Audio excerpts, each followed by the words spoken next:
So what I want you to think about, and I'm going to use the term sort of facilitator in a very sort of general way, okay? But what I want you to think about, so when I say facilitator, that can be in a group, that can be one-on-one, it can be with a victim or a perpetrator, okay? And I want you to think about when you're being a really good, effective facilitator. Tell me some things. What are you doing when you're like, I was a good employee today. I should get a raise or something, you know? But what are some of the things that you're doing when you're being a really good facilitator? I'm going to try and repeat so I can write it here too. Sorry. Yeah, sorry, I feel relaxed. You feel relaxed. Okay. So when you're feeling relaxed, like if I saw you being relaxed, what would I see? Or what would you be saying, or what would I see? You'd be very open with your body language. Okay, what does open body language look like? Not crossed arms. Okay, if you're not crossed, what are you? Shoulders down. Open, shoulders down. Yeah. Neutral pose. Okay. Did you say true pose? Neutral. Neutral pose. Yeah. Okay.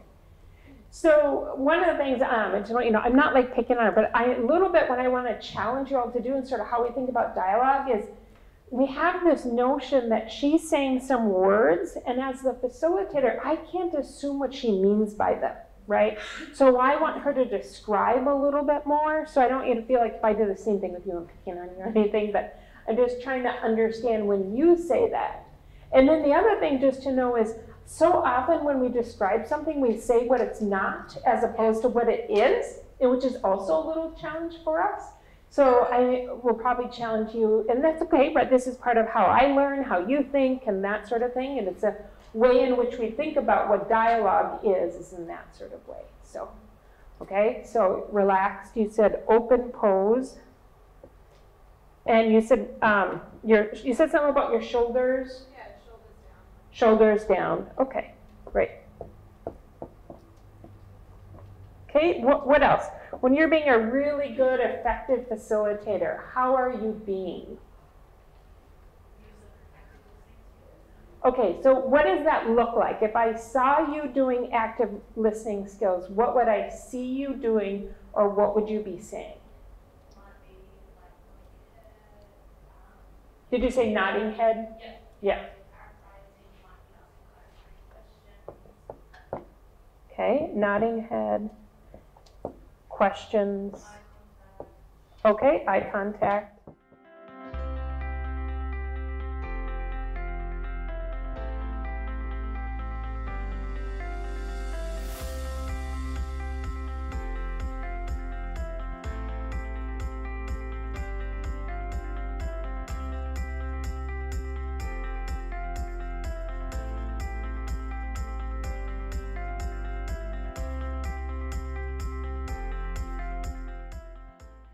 Can I ask one thing, though, about this authentic thing?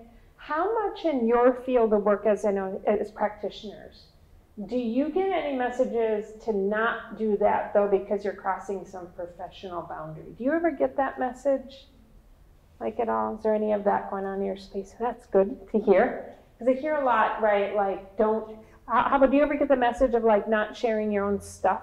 Do you get that? You get a little bit of that? Yeah. Yeah, see, that's a little bit counter to what we would say in terms of social change advocacy, because it's a shared lived experience, right? Just first of all, as women in the world, right? So our gender brings that. Our race or ethnicity may bring that. Our lived experience, right? When Karina wanted to talk with, acknowledging Lori, right? It is a thing, though, to think about, whether your profession sort of gets that. And then, does that feel right for you, right? In terms of that, yeah.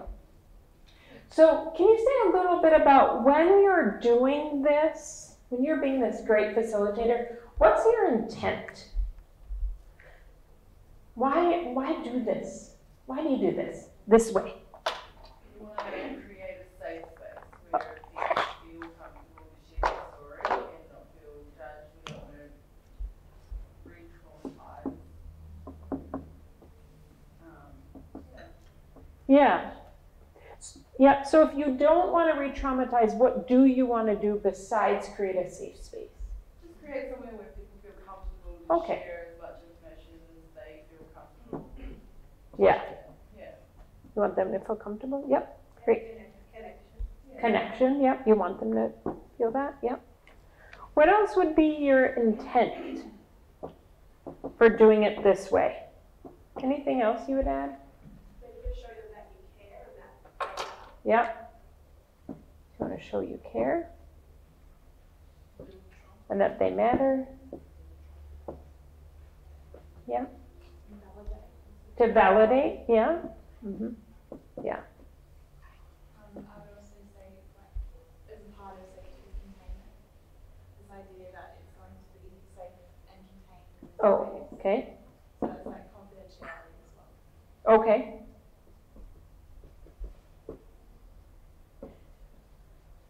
So when you're doing this really, really well, and what's the thinking that you have that drives you to act this way with this intent? Right, so when you're acting this way, you must have some sort of thinking about yourself, about the people you work with that sort of drives this. Yeah. To build trust. Okay. Building trust with them. Yeah, so can you say a little bit more about that? Like put that into like a belief statement, like trust is like what for you? Honesty. Okay? That they can feel that they can trust telling you whatever the story is. Yes. So like I am trustworthy. Yeah. Yeah. Yeah. So you want to just sort of give that message like I'm a trustworthy person. You believe that about It's yourself. actually the feeling that they get to want Yeah. to be able to trust you. Yeah. And also I assume you believe it about yourself. Yeah. Yep. What else? What other thinking do you have about perpetrators, about victims, that leads you to act this way with this intent when you're being a good facilitator? Yes. I do it because I want them to get what they need out of what I'm delivering. And I think all of these things helps that to happen. So do you think it works? Like, right out of any of It the works. yeah, yeah, Yeah, it works. yeah, it works. Yep. It's effective, yeah. I think there is also an element of not, even though there's tactics to get there, you don't know exactly how they're going to take them on. So there is also that element of going in with that air of curiosity Okay. and knowing that you might need to change certain approaches, or you might need to spend a little bit more time to either build that trust or build that sense of support or safety for them. So I think for me, I know I go into work going, I wonder how they're taking this in. I wonder Yeah. what's going on for them. While I'm either talking or while I'm supporting them, depending on what context it's in. And I suppose going in with that openness to change as you're actually facilitating. Yeah. So another thing I'm just sort of curious about with that too is, so let's say I'm a facilitator, you're a victim in this situation. Is there also an element though, because if I'm curious and I want to learn about all that, then I'm also like, I'm just thinking about this kind of here with you also though, that's a time and it has to be in your time frame, in your journey. Right, what I mean about that is that I'm not trying to push myself on you. I'm not trying to make you talk. Right, but if I'm not doing that, what am I doing and what's the thinking I have about you that creates all that? Well, I think it's also coming from a place of knowing that everybody is coming to you at a different point in time. Yeah. So for some people, they might be ready to do it at maybe a pace that you are hoping it gets to. For other people, and I think I'm sort of thinking about this when you were talking earlier. For some people, they've already tried to go to the police, or they've tried to go to a health service, they've tried to speak to somebody and not necessarily had the response they needed at that time, so that they might be carrying that history with them into that interaction with you. And I think being mindful of that is what's going to potentially make that success come out in the long term. Yeah. So a little bit of what I'm writing here, just kind of summarizing a little bit, is that their voice matters, right? It's not about me, right? It's about them, right? Yeah. Just in terms of Because can you think of times where you have made it about you and not them? Right? I mean, it's always sort of easy to think about that when you've done that, right? Yeah. Shedding expectation, getting rid of expectation. Yeah, And replacing it with opportunity. Right, which is another kind of version, like it's not about me, right? It's about, you know, what my expectations are. Yeah, yeah. So when you do it this way with this intent and this thinking, what's the effect on you when you're being a good facilitator? What's the impact on you?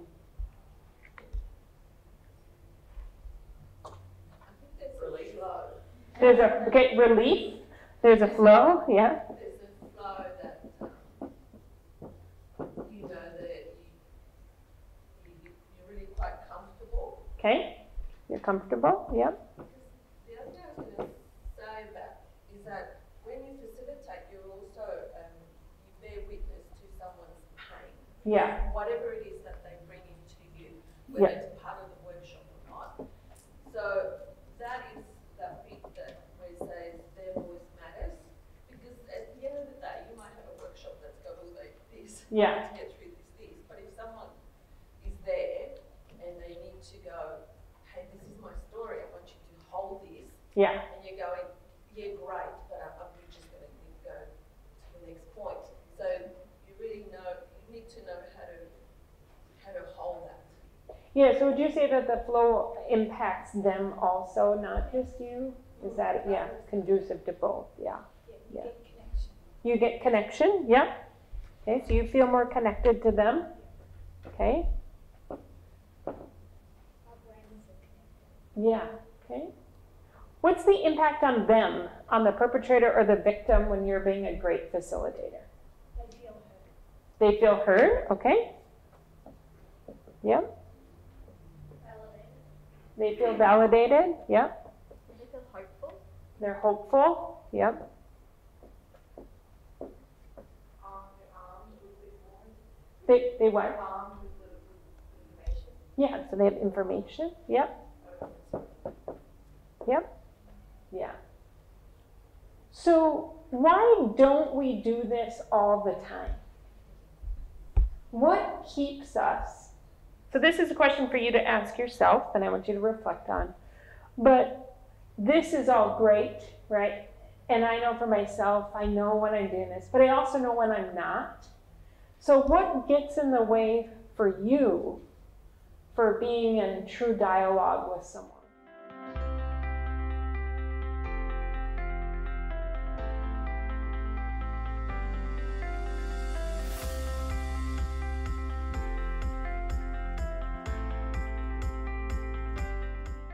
So we're going to turn now to hear, it's a short video.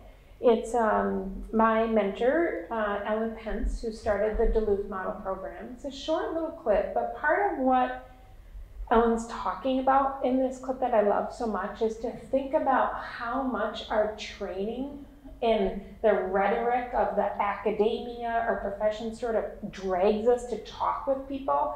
And a big message in terms of what she's saying is that true dialogue stays in the lived experience. Now, she's going to use women as a reference, right? Working with women. But let's just take a few minutes just to hear what she has to say, and then we'll talk about it a little bit. Maybe you can explain it a little bit to me. Like, what does it mean to have a true, what is the expression? To be true to the lived experience. Oh, the lived experience of learning. Oh, that's kind of a little term you throw around. I don't think you use it in Germany. But okay, you go about your life every day, right? And then sometimes you might read about people like you in some academic kind of language or discourse about your situation. You think, well, that's not my situation that they're describing. And so facilitators come in with some book knowledge and some theories and some concepts about the lives of women who are in their groups. Like they might think, a lot of these women are in denial. A lot of these women have overly aggressive communication styles. And so as a woman will say something like, I told them, I said, you get out of my face, and she's swearing. Well, is there a way that you could have said that, differently? And so they'll move from this woman saying something to a notion they have about good communication skills. So now all of a sudden you're dealing with this woman who's living with some guy that's beating the hell out of her. She is trying to maintain, she's being aggressive back to him, and the facilitator's up here in some world saying, let's talk about healthy communication and what they might be. I remember doing this with women where I did men's groups for a long time. And these guys would say to me, you know, I'm changing, but she's not. And you gotta meet her, Ellen, have you ever met her? And so once in a while I would say, okay, well, I'll talk to her. And I would get women in, and they were being quite aggressive with this guy and trying to get him to change and do all this. So I'd start doing these stupid things about getting her to make I statements. You know, don't point at him and say, you are an asshole. You know, I'd say, you know, you have to say, I experience you as an asshole, you know, something like that, where you're kind of changing the thing around so that you're not doing this kind of aggressive stuff. Well, it's a nutty concept to start out assuming that a woman needs to communicate with him this way and that will solve the problem. You have to dig into, describe to me what happens when the two of you talk. If you did this, what would he be likely to do? And then you find that these skills that you're giving her literally don't work because her lived experience is quite different than this la-la land we're in about two healthy people coming together on an even playing field, communicating in healthy ways. It's not the way of battering, it's not the way of these relationships. So you're constantly trying to work with women within the context of their reality, of how their days go, of what their communication with him is actually like. What happens if you do this? Well, how does he come back at you? And so it's a mindset change from going to, I have an idea about your life, to just constantly being there with her. Tell me this, explain this to me. Now, I know people who've done women's groups for 3-4 years. They have not learned one thing in those. They think the exact same way they thought 3 or 4 years ago than they do today. That means they weren't talking to anybody.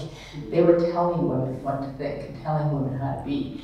So they read what they should be teaching, they taught that, and they walked away. They had no idea what was going on really in women's lives. So, and that's the whole notion of real dialogue with women, engaging women in their own critical thinking. And that's the facilitator jumps into that too. The facilitator does not come in as the outside expert, ready to impose a thought or a notion or a skill on this woman, but comes in with a real skill to engage women in a way of thinking about their lives and acting to improve their lives. And so what is the assumption on the safety issue in this? Well, the safety issue is that when you live in a battering situation, you're hardly ever safe. And so you have to always ask about that. If you did this, what would happen? You have to always think to yourself, don't be suggesting stuff that you have no idea how that's going to go down, you know. And keep asking, keep pushing the issue of what will be the response? Will it be safe for you? Will it be, what about the safety in terms of your own tendency to use violence? If you let yourself get out here, are you more likely to get more aggressive? And you know, you have to remember that if women are getting really, really depressed, that they're... Okay, so we're going to stop there. So, some thoughts about what you heard. What stood out for you? Yes? I think for me was for our advocates at DBPC, what comes up a lot is advocates are wanting to give skills or give things to women. Yeah. And that makes them feel really good. Yes. When they're speaking to women, they feel like they're giving them something. Yeah. So sometimes being able to step out of that Yeah. into a true critical dialogue can be quite challenging because they're not always feeling like they're achieving something or Yes. getting somewhere in that conversation. Yeah, because the assumption in that is, I have information you don't know, and if I can give it to you, right? So what we call that is like the opposite of dialogue. And what the person who informs our work is Paulo Freire, he has a very dense book called Pedagogy of the Oppressed. But what he says in that is that's banking education, which is I have knowledge in my head, right? I'm literally going to make a deposit into your brain, right? And then once you know it, your life will be better, right? So banking education is the opposite, right, of what we want to be doing. We want to be, what Ellen's saying is not, I have a notion, I have some book knowledge, and I want to share that with you, is to engage women in critical thinking, to ask them questions about their lives, right? To give them problem-posing questions about their lives. It's also about, I would say with victims, about exposing contradictions. Because sometimes what I see too is that some advocates or practitioners also won't talk about some of the hard stuff because they see it as counter to supporting victims.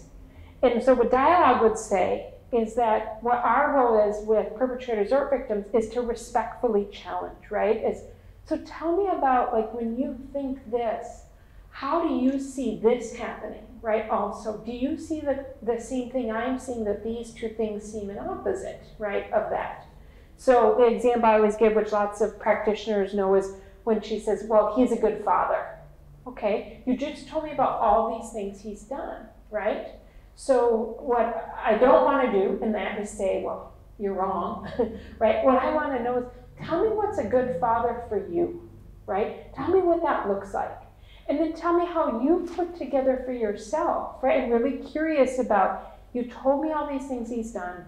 This is a good father. How do you make the connection of those two, right? That's a very different way of being with someone in dialogue than it is just to say, well, you know, I have a handout here for you about what a good father is. It comes from the Parenting 101 website that I'm happy to share with you and print out and you can take home, and, you know, that sort of way. But that's part of what we're saying in terms of this, is to help expose those. Yeah.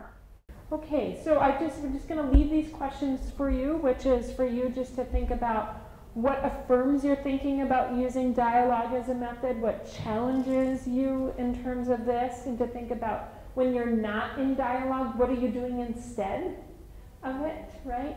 And what do you know about the effect of that when you're not? Okay, thank you so much for sharing yourselves with each other and with me during this time.